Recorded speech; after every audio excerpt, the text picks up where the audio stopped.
সর্বশেষ যে লোকটা জান্নাতে যাবে তাকে আল্লাহ তাআলা জাহান্নামের আগুনে পোড়াতে পোড়াতে ছাই বানিয়ে ফেলবে।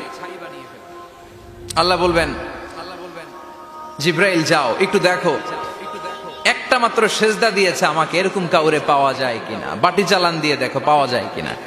খুঁজে খুঁজে কাউরে পাবে না। আল্লাহ বললেন আবার দেখো, খুঁজে খুঁজে একজনকে পাবে, সামান্য ইমানের ছিটে ফোঁটা তার অন্তরে ছিল। আল্লাহ বলবেন যেহেতু ছিটে ফোঁটা আছে, অনেক মায়ের খাইছে, ওকে বের করে জাহান্নাম থেকে বের করে একটা নির্ধারিত দূরত্বে রেখে দাও। রেখে দেয়া হবে, কিন্তু জাহান্নামের আগুনের লেলিহান শিখাতে তার গা ঝলসে যাবে। সে আল্লাহর ডেকে বলবে, মাবুদ তোমার কাছে আমি কিছু চাই না, জাহান্নাম থেকে তুমি আমাকে বের করেছো, জীবন নদীর পানি তুমি আমার গায়ের মধ্যে ঢেলে দিয়েছো, আমি আবার সজীবতা ফিরে পেয়েছি, আমি তোমার কাছে জান্নাত চাই না, শুধু নিরাপদ একটা দূরত্বে আমাকে রেখে আসো, যাতে জাহান্নামের আগুন আমারে কষ্ট দিতে না পারে। আল্লাহ আমি কিন্তু তোমার কাছে জান্নাত চাই না, কিন্তু জাহান্নামের আগুন আমারে কষ্ট দিচ্ছে, এতটা দূরত্বে রাখো যাতে জাহান্নামের আগুন আমার গায়ে না লাগে। আল্লাহ বললেন ওকে রাখবো, কিন্তু আমার সাথে একটা কন্ট্রাক্টে যেতে হবে, যে এটা তোমাকে দিলে তুমি আর নতুন করে কিছু চাবা না। সে বলবে আমি রাজি, কন্ট্রাক্ট হয়ে যাবে। আল্লাহ জিব্রাইলকে বলবেন যাও এমন দূরত্বে রাখো যাতে জাহান্নামের আগুন ওরে কষ্ট না দেয়। রেখে আসা হবে, অনেক দিন সে ওখানে আনন্দে থাকবে, আল্লাহ শুকরিয়া করবে। সে মনে মনে বলবে বেঁচে গিয়েছি, আমি বেঁচে গিয়েছি, জীবনে আর কিছু চাই না, জাহান্নাম থেকে আমি বেঁচে গিয়েছি। অনেকদিন থাকার পরে মনে মনে ভাববে বাইসা তো গেছি, কিন্তু নতুন করে একটু ট্রাই করে দেখি, জাহান্নামের সৌন্দর্যের দৃশ্য একটু চোখ দিয়ে অবলোকন করা যায় কিনা। সে আল্লাহর ডেকে বলবে আল্লাহ ইনদি সুআল, আমার একটা ফরিয়াদ আছে। কি ফরিয়াদ? আল্লাহ আগেই বলে রাখে আমি কিন্তু জান্নাতে যেতে চাই না। আল্লাহ বলবেন কি চাও? সে বলবে আল্লাহ তোমার জান্নাতটা তুমি কত সুন্দর করে বানিয়েছো, আমি একটা নজর শুধু দেখতে চাই, জান্নাতের দরজার সামনে নিয়ে যদি আমারে বসিয়ে রাখো, দ্যাটস ইনাফ, আর কিছু চাই না, শুধু জান্নাতের দরজার সামনে। আল্লাহ বললেন তুই না ওয়াদা করেছিস, তুই না চুক্তি করেছিস। সে বলবে আল্লাহ আমারে হতভাগা বানাইয়া তোমার কি লাভ? সুবহানাল্লাহ পড়েন। আমারে তুমি হতভাগা বানিও না। আল্লাহ বলে ঠিক আছে, আবার সিগনেচার কর যে জান্নাতের দরজার সামনে বসিয়ে দিলে আর কিছু চাবি না।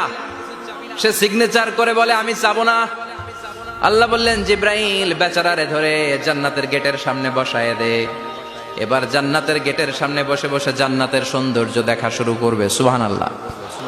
এমন সৌন্দর্য যেটা চোখ দিয়ে কেউ দেখে নাই, কান দিয়ে শোনে নাই, ওই সৌন্দর্য চোখে দেখে, কান দিয়ে আওয়াজ শুনে মাগার ভোগ করতে পারে না। অন্তরে জ্বালা আছে না নাই? এয়ার কন্ডিশনের রুমে ঢুকতে না পারলেও, এয়ার কন্ডিশনের রুমের দরজার বাইরে দাঁড়ালো, এয়ার কন্ডিশনের রুমের একটা ঠান্ডা বাতাস গায়ে লাগে না? তো ও যখন জান্নাতের দরজার সামনে দাঁড়াবে, ওর গায়েও এরকম জান্নাতের ঠান্ডা বাতাসের হিমেল ছোঁয়া গাটাকে শীতল করে দিবে। ওই শীতল হয়ে যাওয়ার পরে আর তো সহ্য হবে না, আবার আল্লাহরে ডাকবে, মনে মনে ভাববে আর একটু ট্রাই করি না, দোষ কি, আস্তে আস্তে অনেক দূর তো আগাইছি। সুবহানাল্লাহ কইবেন না? এবার আল্লাহরে বলবে আল্লাহ ইনদি সুআল, আল্লাহ তুমি যদি কোনো বিষয়ে নতুন করে ডিসিশন নাও, তোমারে জিজ্ঞেস করার মতো কি কেউ আছে? আল্লাহ বলে না, আমি তো সব রাজার বড় রাজা, মহারাজা, আমার উপরে তো কারো কথা চলে না। ওই হতভাগা লোকটা বলবে আল্লাহ এত সুন্দর জান্নাত তুমি বানালাম, চোখ দিয়ে সৌন্দর্য দেখি, কান দিয়ে আওয়াজগুলো শুনি, হুর আর গেলমান হেঁটে বেড়ায়, এত সুন্দর জান্নাত চোখ দিয়ে দেখি, ঢুকতে পারি না, আমারে কষ্ট দিয়ে তোমার কি লাভ? ও আল্লাহ আমারে তুমি মাফ করে দাও, জান্নাতের চিপার মধ্যে এক কর্নারে তুমি একটু আমারে জায়গা করে দাও। আল্লাহ বলবেন ওয়াই হাক ইবনা আদম, তোর ধ্বংস হোক হে আদম জাত, মা আগদারাকা, তোর চেয়ে বড় গাদ্দার আমি আমার সৃষ্টিকুলে কাউরে দেখি নাই, কারণ তুই আমার সাথে চুক্তি করিস আর চুক্তি ভঙ্গ করিস।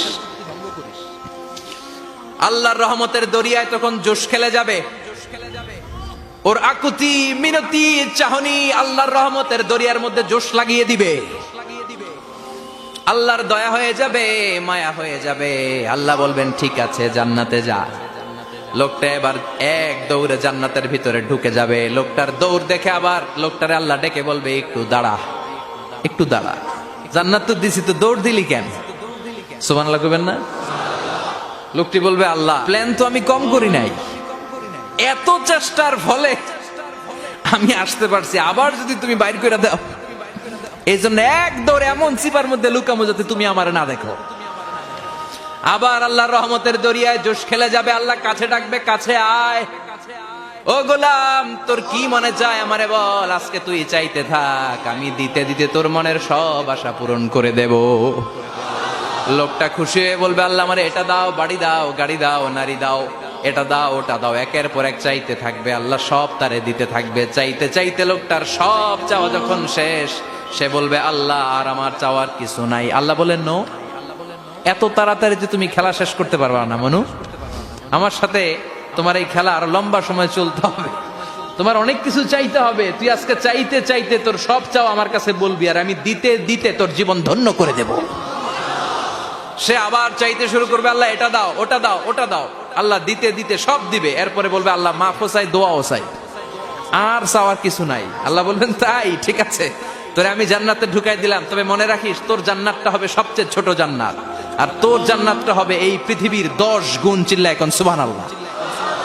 বুখারীর বর্ণনা, আখিরু মান দাখালাল জান্নাহ, যে লোকটা সর্বশেষ অনেক মাইর খাইয়া রিমান্ডে থাকার পরে জান্নাতে ঢুকবে, তার জান্নাতটা যদি পৃথিবীর 10 গুণ হয়, তাহলে আমাদের সবাইরে ফেরদাউসে ঢুকাতে আল্লাহর কোনো সমস্যা আছে?